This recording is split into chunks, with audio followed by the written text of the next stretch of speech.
Assalamualaikum warahmatullahi wabarakatuh. Ketemu lagi dengan saya Ibu Asy Wahyuti pada pelajaran Bahasa Indonesia kelas 8 dengan materi teks eksplanasi. Anak-anak, sebelum saya memulai materi, alangkah lebih baiknya kita mulai pelajaran kali ini dengan berdoa bersama dengan mengucap basmalah. Bismillahirrohmanirrohim. Anak-anakku sekalian, karena kita masih musim COVID yang belum reda 100%, alangkah lebih baiknya kalau kita tetap mengingat prokes 5M. Menutup, memakai masker, mencuci tangan, menjaga jarak, mengurangi bepergian, dan menghindari kerumunan. Agar kalian bisa ingat tentang materi ini, tolong kalian catat di buku catatan. Jangan lupa dicatat di buku catatan. Baik, ikutilah pelajaran bahasa Indonesia kali ini dengan tetap semangat dan jangan lupa sekali lagi dicatat. Pengertian teks eksplanasi adalah teks yang di dalamnya membahas tentang mengapa dan bagaimana sebuah proses kejadian alam itu terjadi. Nah, kejadian alam itu seperti bencana alam, budaya, ilmu pengetahuan, dan lain sebagainya.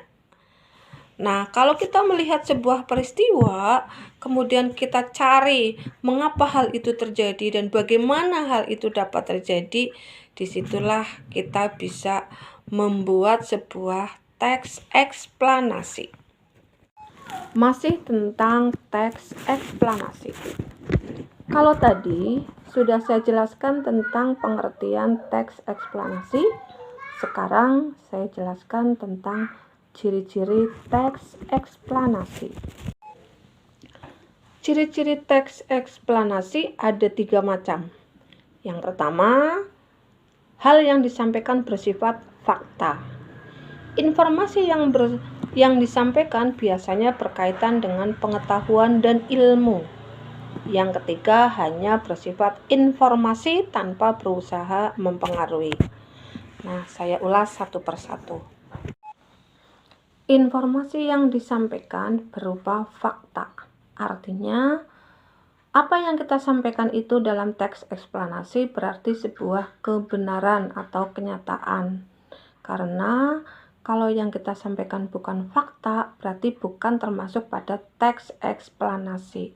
Contoh, kalau kita melihat sebuah peristiwa seperti bencana alam, entah itu banjir, gempa, gunung meletus, berarti kita harus bisa memberikan apa yang kita lihat sesuai dengan fakta yang ada. Maka ciri yang pertama disebut fakta. Kemudian yang kedua, informasi yang disampaikan berhubungan dengan pengetahuan dan ilmu.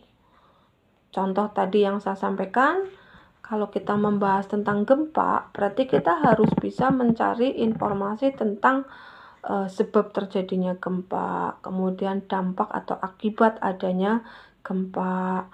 Nah, ini dihubungkan dengan ilmu dan pengetahuan.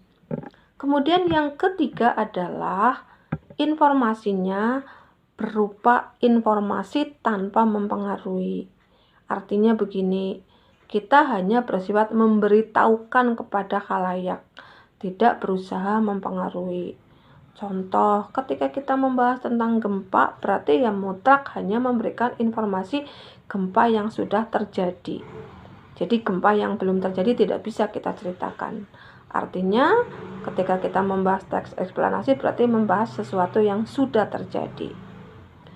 Nah, itu ciri-ciri teks eksplanasi.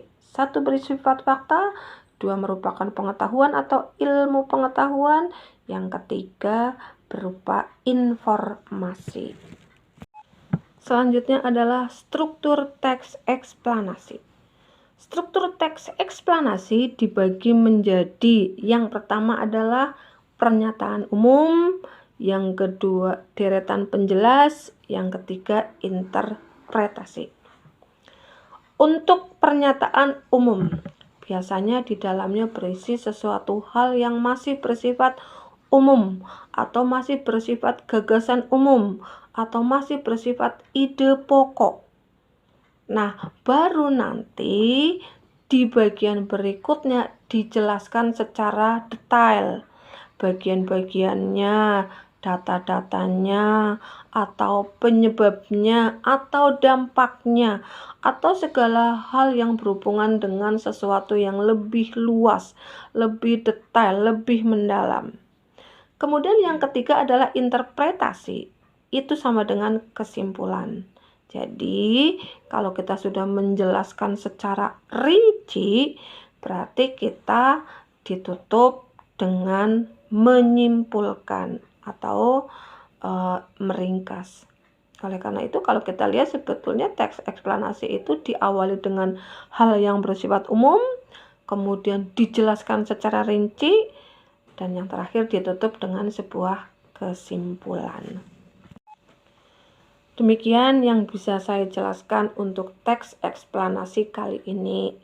Mudah-mudahan bisa diterima dengan jelas, dicatat juga dengan lengkap apa yang sudah saya sampaikan. Tetap semangat dan tetap jaga prokes. Terima kasih. Assalamualaikum warahmatullahi wabarakatuh.